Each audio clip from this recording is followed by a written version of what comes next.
Welcome again. It's amazing to see all of you, and especially a very warm welcome to our speaker. I will introduce our amazing speaker in a few minutes. Everybody, my name is Dewin, and I'm very glad, I'm honored to be your host today. The Rotary Club of Worldwide Impact is part of the organization of Rotary International, made up of a global network of 1 million neighbors, friends, leaders, and especially problem solvers in more than 46,000 clubs around the world, doing service above self, locally, globally, and in our case, in the digital world. As a Rotary Club, we approach every conversation as if we are on a shared learning journey. Our goal is to connect and also to hear fascinating, inspiring speakers, often with a message focused on the power of ideas that change lives and ultimately the world. And bring a little bit of inspiration that will allow you to think about how you can make the difference as well.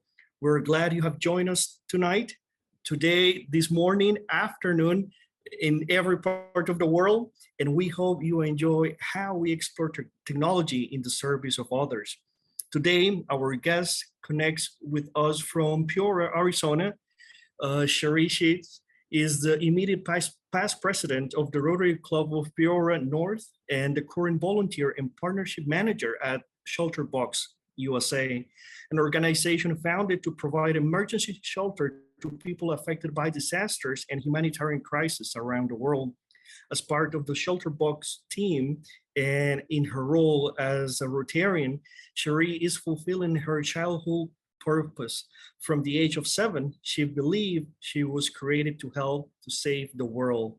Indeed, today she feels she can confidently say she is doing exactly that. We're excited to have you on, Sharee. Thank you so much for accepting our invitation. And I'll hand the mic over to you. Welcome to Rotary Club Worldwide Impact. Thank you, and thank you all for having me. Yes, I am Sharee Sheets, the Volunteer and Partnerships Manager, ShelterBox USA, but I'm also a fellow Rotarian, having just served as president for Peoria North. Today, I want to introduce you to who ShelterBox is and what makes us the experts in disaster relief and what sets us apart in this world. I want to start with where this all came from, though. You mentioned, the power of Rotary, the power of an idea, and that's what ShelterBox is. So in 1999, the Rotary International president had challenged clubs to come up with the Millennial Project, and the Rotary Club of Helston, Lizard, and Truro, United Kingdom of Cornwall, they made it their Millennial Project to respond to disasters because they could see a gap in disaster relief. They saw that food and medical needs were being met, but nobody specialized in shelter at the time. They made it a goal to respond to 10 disasters that Rotary year, and at the end of the Rotary year, the project still was needed, but they didn't have the capacity to sustain the project within their club. The year 2000, the organization ShelterBox was established, separate entity from Rotary, but we continued to use our roots and relationships with Rotarians to help us reach the families that we would be serving. It wouldn't be until 2012 that we were named Rotary International's global project partner in disaster relief. But I am proud to share that as of 2022, we remain their only project partner in disaster relief. And John Hugo and our CEO, Sanj, just signed our renewal partnership in Houston just this July, or this June, right at the convention before the new Rotary year kicked off. Now, ShelterBox has been able to serve more families over the years by becoming more efficient, being innovative, and evolving in order to shelter more people in need. Many know us by the green box pictured behind me, but we are more than that. And our experience has taught us that there is not just one solution for every disaster. So while we started with the green box, we've evolved to have a suite of solutions. And this evolve and innovation, it comes from feedback from the families we've served and advancement in technology. We could look at our water purification, just as one example. We started with chlorine tablets, we moved to the Life Straw, then the Thirst Aid, and just this year began deploying the Grip Aid, all of which are to best serve those families who have been impacted by disaster. Same could be said for our tents. We started with a green-brown tent. We now have a standard relief tent you see pictured at the bottom left, but we have 5 different tents that could go out into the field, just depending on that specific climate and the need there. So depending on that specific disaster, it's our response team member volunteers who are going to work with the local community. Perhaps it's an in-country partner because it's not safe to deploy a response team member. Regardless, they're going to talk to the local community members to determine the specific need. Now, the changes we've made over the years have allowed us to reach these families faster. And now that we're not sending the whole traditional box to everybody after every disaster, but instead customizing aid packages for those needs, we're able to reserve the resources that those families don't need, keep them in one of our pre-positioned warehouses around the globe, and save it for a family impacted by a different disaster who is going to have that need. This change also helps us to best respect the donor dollar, those who are supporting our mission and furthering it, helping us to shelter more families. Now, while the aid has improved because of advancement in technology and the feedback from families, how we distribute the aid may have changed because we'll now send in pallets of customized aid packages. I'll tell you though, the mission has never changed. Now, there are a lot of different disaster charities that exist right now, but let's talk about what sets ShelterBox apart. First thing is we are focused. 22 years, the mission has never creeped. We remain focused on providing emergency shelter to the most vulnerable families who have been impacted by disaster. We have served in this sector for 22 years. We know it's made the biggest difference to communities in the past, and we exist to help people have a place to call home today. And we can do this because we're listening. It's the people that we support who are guiding our work. So after disasters or in conflict zones around the globe, it's the families who are telling us what's going to make the biggest difference in their lives. We listen and we do everything we possibly can to make that happen. So yes, that might mean providing emergency shelter solutions. Perhaps it's a customized aid package of non-food items. It could also mean non-standard items, items we don't keep stocked in our warehouses around the globe, but items we procure in country to help families. As they've said, those needs exist. Maybe it's cash assistance for families like we're doing in Moldova right now for the Ukraine refugees who have crossed over to the border. It could also mean running a training course, though, to help the communities build reliable weatherproof structures. Maybe it's letting the local government organization know what the communities need. And sometimes it's a combination of those 3 things. But we're listening when we go in, and we're going to come back, and we're going to listen again. We want to learn from each deployment. So we will send in a team whose sole purpose for that deployment is to monitor our work, evaluate that work against our objective upon deployment, hold us accountable to our mission, and to learn how we can do better the next time. Everything we do is guided by the same goal: help families rebuild after disaster. So to make sure that we are doing that as effectively as possible, we are constantly questioning what we do. We are exploring what we can do differently. We ask ourselves how we can do better. Now, I'll add, we don't just innovate for the sake of it, but we do put innovation at the heart of our work, always looking for ways to improve. And honestly, we feel that failing to do that would mean failing the people we exist to support. So by listening to people in every disaster where we work, we make sure that people are in the best possible position to start strong as they piece their lives back together. One thing that sets us apart, and honestly, my favorite thing, is that we go further. You are going to find ShelterBox serving communities that are the last mile, hard to reach communities. We exist to serve those who are often overlooked by others. This image here is from Malawi when we distributed aid following Cyclone Idai. You might remember in 2019 that Cyclone Idai powered over southern Africa. In fact, the coast of Mozambique was hit pretty hard, and the media really showcased Mozambique. Many aid organizations flocked to Mozambique, to those major cities, because of the media attention that was being received. But ShelterBox went in further. We went into Malawi, where the need was equally great, but they were not seeing a response. You see, we have a set of criteria. We call it our decision to respond criteria. And this criteria is necessary to hold us accountable to our mission to shelter the most vulnerable families who have been impacted by disaster. Going back to what sets us apart, we're a global organization. So we have our headquarters. It was established in Truro, in the United Kingdom of Truro, Cornwall, England. And we have affiliates like ShelterBox USA.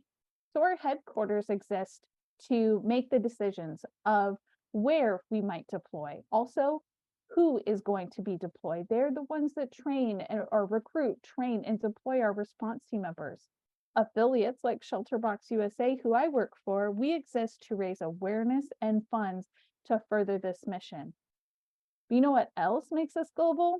Of course, being project partners with Rotary International. It is oftentimes Rotarians who are helping us connect with local communities faster when disaster strikes. We're often, if Rotary is in that country, we're on the phone with them before we even deploy an assessment team. They're giving us by moment needs and assessments before we even arrive. And then we get in country and Rotary is helping to secure translators, beds for our response team members to sleep in, and warm meals. Since 2000, ShelterBox has worked to get aid into the far to reach places. And that has meant loading up the largest aircraft in the world, like we did in 2004 for the Indian Ocean tsunami. We're going to get aid into country by any means possible. It's going to look different every time too. Just as every disaster is assessed with our decision to respond criteria, our responses look different. There isn't just this template that we follow when a disaster hits a certain country. So maybe it's by aircraft, maybe it's by barge, maybe it is on the backs of our response team members and the local volunteers we're partnering with. Maybe it's not safe to bring it through a port, but instead we have to drop it via helicopter. But we're going to get aid into country by any means possible. And yes, that has meant getting it into some of the most extreme conflict areas of the world. While ShelterBox originally began just responding to weather-related or geological events, we took what we learned and we applied that knowledge to help shelter refugees around the globe. And with the help of Rotarians like yourself or other individual donors, perhaps foundations, family foundations, we have been able to respond to more than 300 disasters in over 100 countries. We have sheltered well over 2.2 million people since the year 2000 when we started. And because of our work in war-torn countries, we have been nominated for the Nobel Peace Prize 2 times, once in 2018 and once in 2019. These nominations came though because we are striving to keep these families and communities together. We seek to increase feelings of stability and togetherness during a time of unprecedented global conflict and displacement. But that's just from me. Let's hear from the families that we've served, and let's hear from them how receiving ShelterBox aid put them on a pathway of recovery after they were devastated by disaster. When we go back and we're talking with these families time and time again, they are telling us it's more than just a shelter. We are helping them create a home. Think about that for a moment. They're telling us that they have a place to spend time with their family now. that they're getting a better night's sleep. Their children are playing, they're laughing, parents are working, they feel safer and secure now. They have privacy, time to themselves, and they tell us this is a place with a future.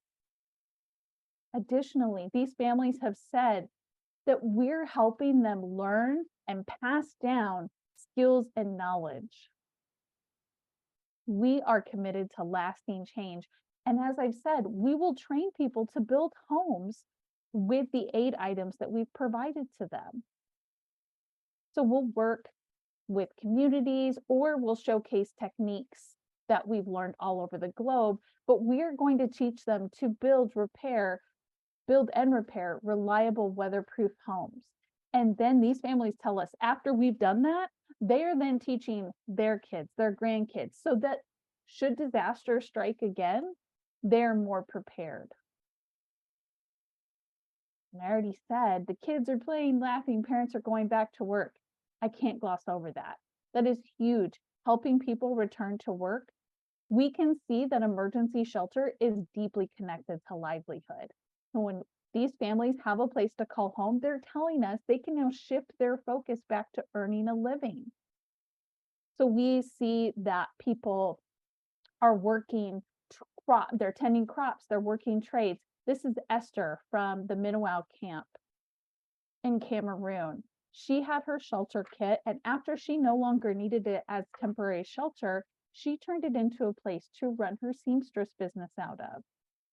Many of the beneficiaries that we serve will recycle these goods back within the community, turning these temporary shelters into shops and workshops. One family I know of harvested honey. They put their tent in the middle of a tropical forest area. Around it were the beehives, and they would take the hive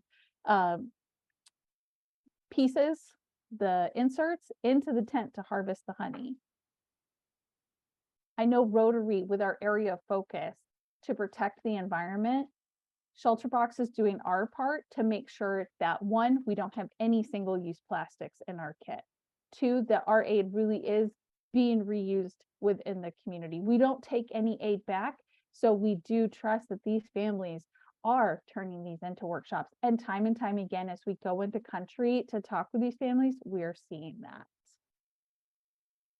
So now we've got a home, a place with the future. We've got kids who are laughing and playing, parents who are working. We are helping rebuild these communities. And a strong community is crucial to building resilience, lifting the spirit of the people living in it following disaster. We help communities stay together by carrying out these training sessions I mentioned, by teaching them how to use the aid items, making sure that every family receives the aid that they need to help the kids return to play and the parents return to work. The stories from our families are the most impactful. I've shared a lot of statistics today, but I would like to share a video from Vanuatu, a family who was served by ShelterBox. And I would like you to hear it from them, how it changed their lives. Pilo ko sa franis pa mi vla wet all being bla mi ali cry ale mi karawan blanket we wet mi skusi after mi saka mi konta upload kita mi se pa vla height na mo lo blanket ya na mo stop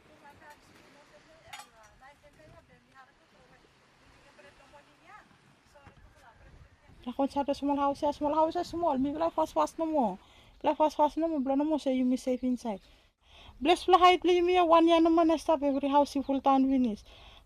Yo, lo moni wa mi vla ko hopenem do we mi vla haram se. Ya, you know mo local house, all house ay no all house me ya we outside ya. Pig ma ko close from mi vla lol pa to wini saksak mi kol ba. Kam hange me you look close close you fast. Wote mol blanket, wote mol mattress me wol sta ko was male sta putum ba again.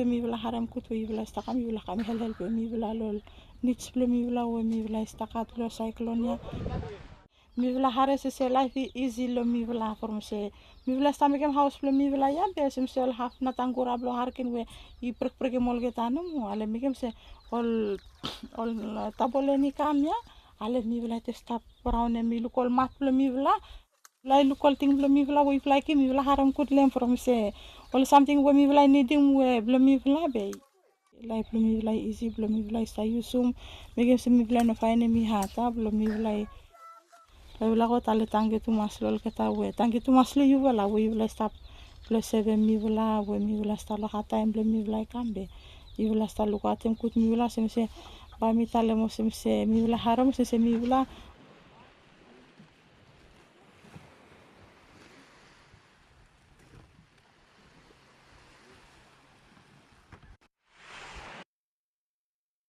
Shelly shared, you saved us.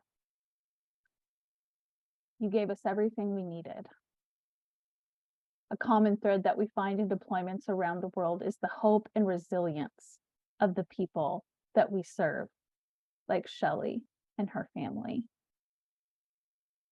During this time, I think it's important to just briefly say that yes, COVID did impact our work, but we didn't stop.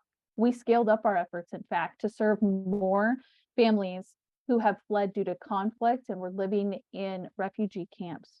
We brought more shelter solutions to those camps so these families could isolate and protect themselves against this disease.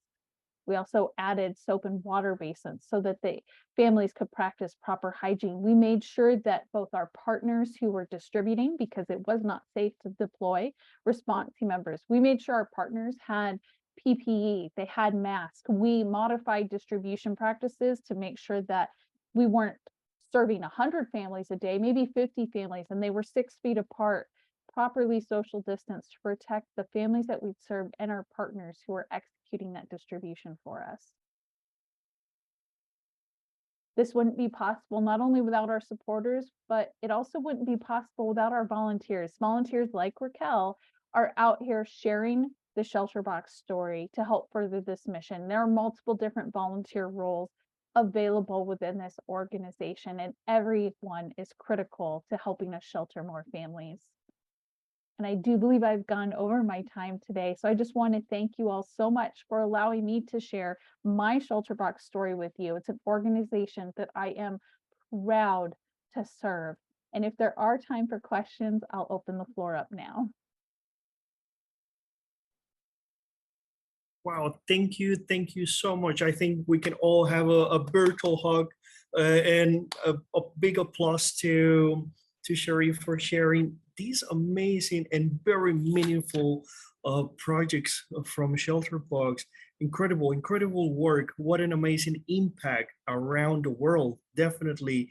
Now we open the session for questions and answers. Please, if you have any questions, you are all welcome to add them on the chat box, or if you want to raise your hand virtually, you can use it also in the display icons here using the toolbar. And we now start. We have our first question. Colette, welcome. Colette, go ahead. Yes, thank you. In one of the first slides, you showed the content of the ShelterBox. I did see some items I could recognize, but also some I didn't know what this is. Can you explain me more about it? Absolutely. So in our core 8 items, we have a kitchen set. We have a water filtration system, a water carrier, mosquito net, tarpaulin, solar light, your basic tools, the box itself, rope, fixings, and then if you get the shelter kit, you're going to get the tools, fixings, and a tarpaulin. We also have warm, thick blankets and ground mats. Those are considered our core aid items.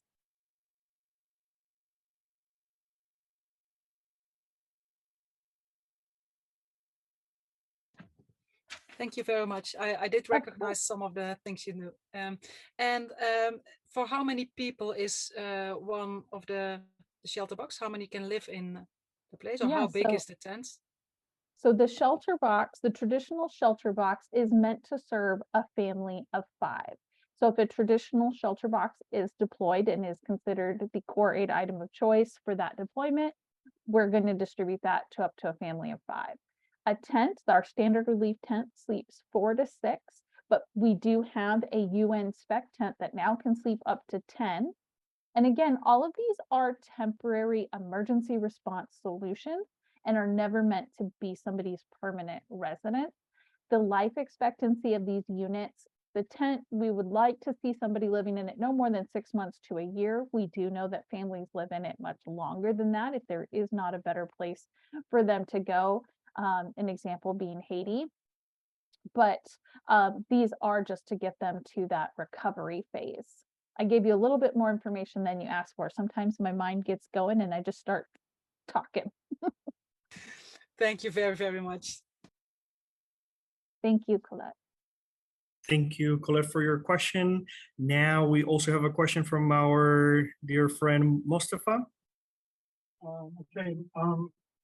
Following up with the map that you showed, I see that you are deployed in Somalia, and for the current time, with that heat wave that's hitting all over the world, they really kind of suffering like shortage in food and water. So, what is the action for ShelterBox for the current time towards this disaster? Yes, Somalia, we are specifically looking at the drought that is taking place there and helping to assess what shelter solutions we can help. You know, we are in the planning phase there with Somaliland. So we are looking to see, are there shelter solutions that we can provide? Are there other core aid items that make sense for what's taking place in Somalia? I know that in addition to the drought, there is tensions, there's political tensions there as well, or there is insurgency that takes place. We won't be doing any of the food or, bringing water into country, but we may work alongside other disaster relief agencies within the United Nations cluster to help ensure that families receive all of the things that they need, not just the emergency shelter. So we do work with other aid organizations when we know multiple organizations are arriving in country, just to ensure that we are helping the whole person. So making sure that they do have resources like the food and the water, not just a shelter solution. We may not be the providers, but we're going to let the other local government agencies or the partner we're working with, like the United Nations, know who else might need to come in after us or beside us.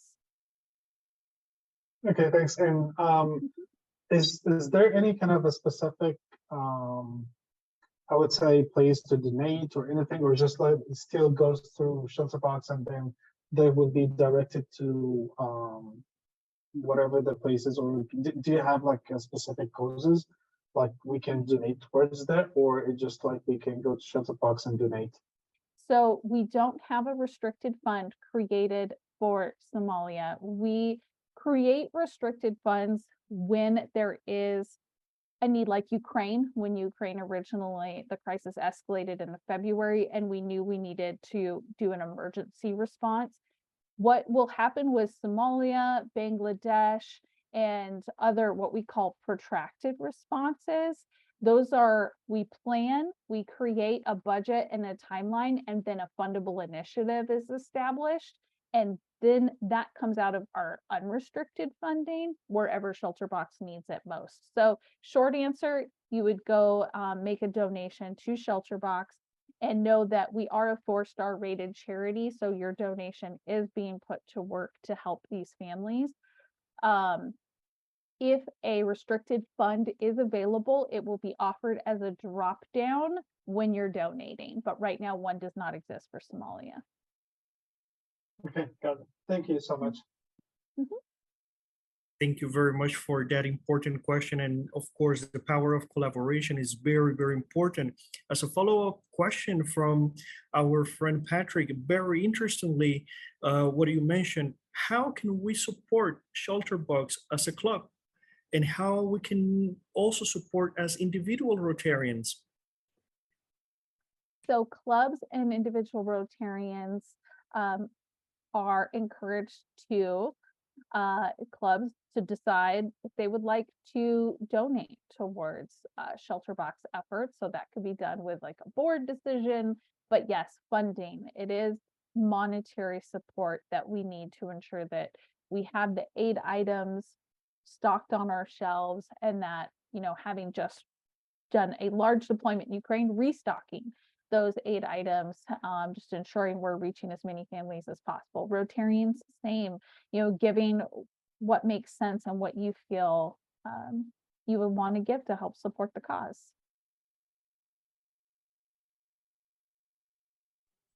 Definitely. Thank you so much for guiding us in so many diverse ways in which we can also support as the big family we all are. Another question, very interestingly, and I think it's the power of ShelterBox it's so impactful around the world. At this point, over these last 22 years, what is the project or the deployment that has made the biggest impression on you, and why? Could you share with us a little bit more?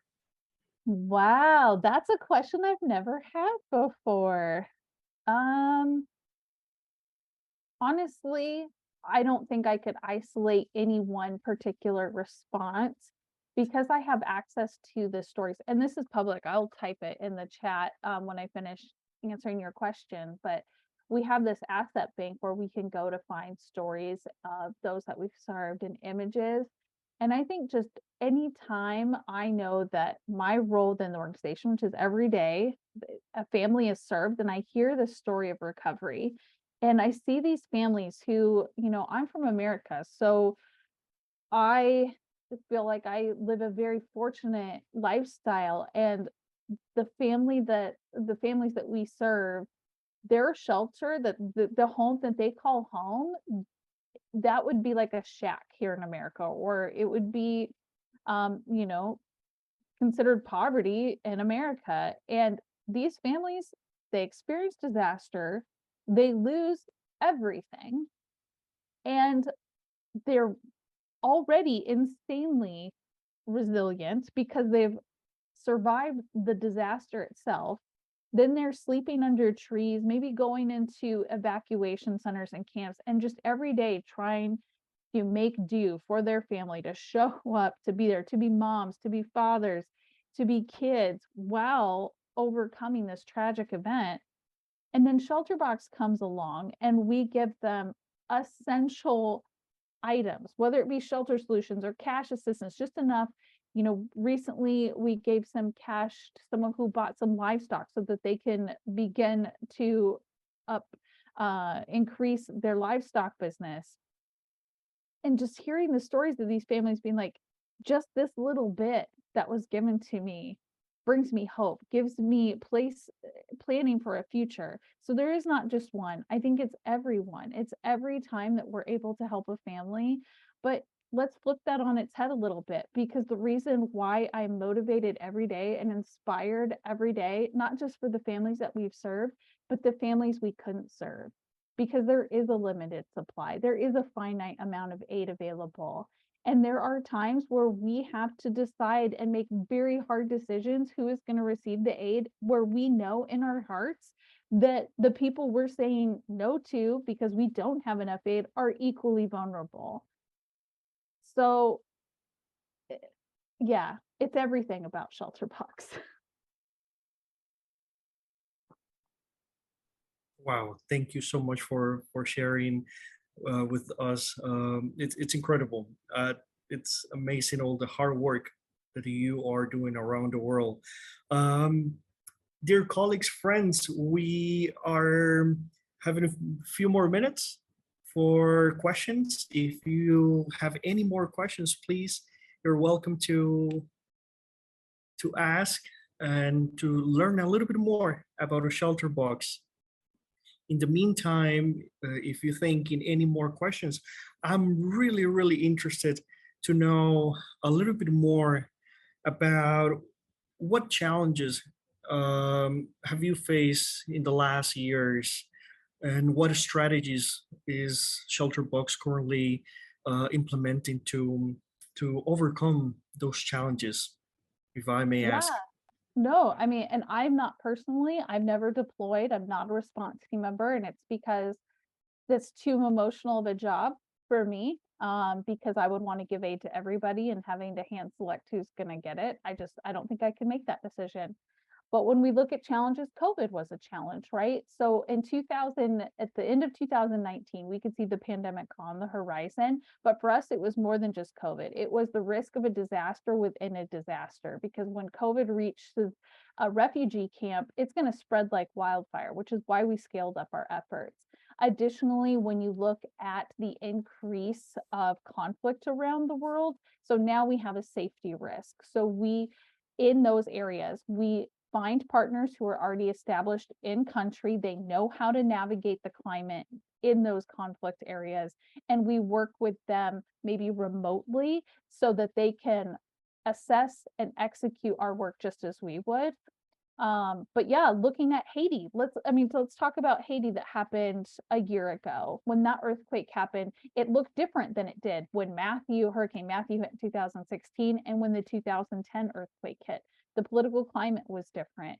We had to make our base camp on the over the border in the Dominican Republic, and then kind of work with partners very discreetly, because our men were at risk, our teams were at risk, and even the partner we were working with was in risk because of the political tension. It was a high security situation. And in fact, we did our distributions under the cover of night to protect the families that we were going to be serving. So how we overcome COVID, we worked with partners. We found partners to continue to execute our work. How we overcome conflict. Again, it's locating partners, but it's constantly assessing risk, building out project plans, following that timeline. What sets us apart is that we don't just go in. Disaster doesn't strike and you see ShelterBox. We take our time to assess the disaster, then go in and assess, does this make sense for us? Is it safe for us? Is this best served by a different partner? And we make these calculated decisions to ensure that our aid is going to the right people and that we are safe, and our response is best for all concerned.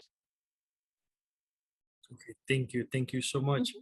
Dear colleagues, friends, if we have one last question for Sharee, we still have 2 minutes. If anybody have any additional questions, great. Ms. Joanne, welcome. Thank you. I know I came on a little bit late. I'm from the Chicago area in the United States. Sharee, here's my question. What's the budget framework that you folks have just to get the stuff there? The kind of money that it takes, not to just buy the boxes we see behind you and the things in the boxes, but to get people there to move it from one country to another. Yeah, and that's going to look different in every response.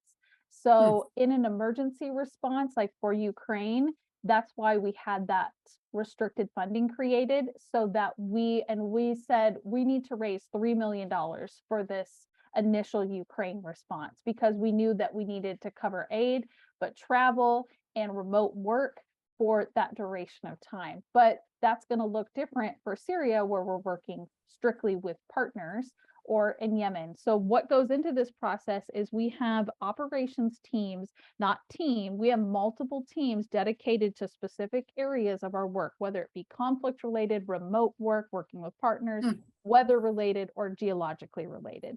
Based off of their expertise, they are able to build out an initial timeline, top-down kind of budget planning of saying, we know it's going to cost this much in aid if we're sending in these custom aid packages. Okay, how many teams do we need? Okay, this is how much we can estimate for travel.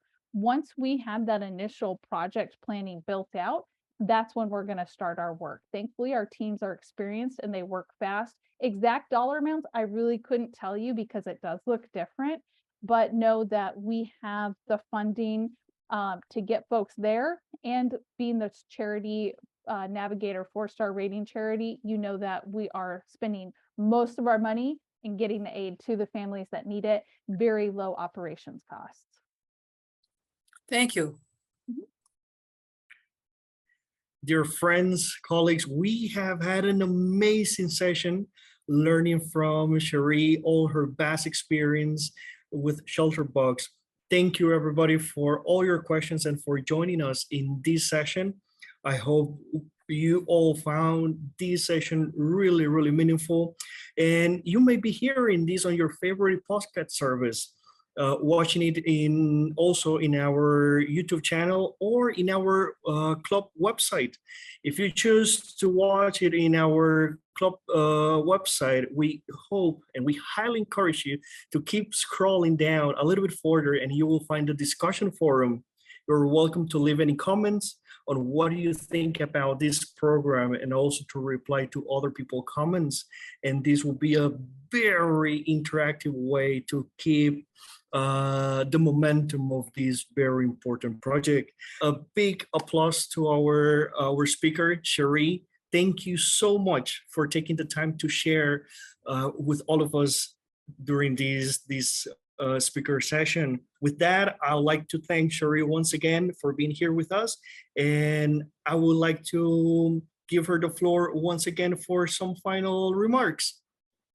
I just want to thank you all again for having me, for allowing me the time to share my story and answer your questions. I know I only had so much time, but my heart's so big and my love for this mission is so big, it's hard for me to contain myself. So thank you. I just want to let you know it is a joy to start my day and spend this time with you all. Thank you all for the good work that you're doing around the globe. And together we can imagine Rotary.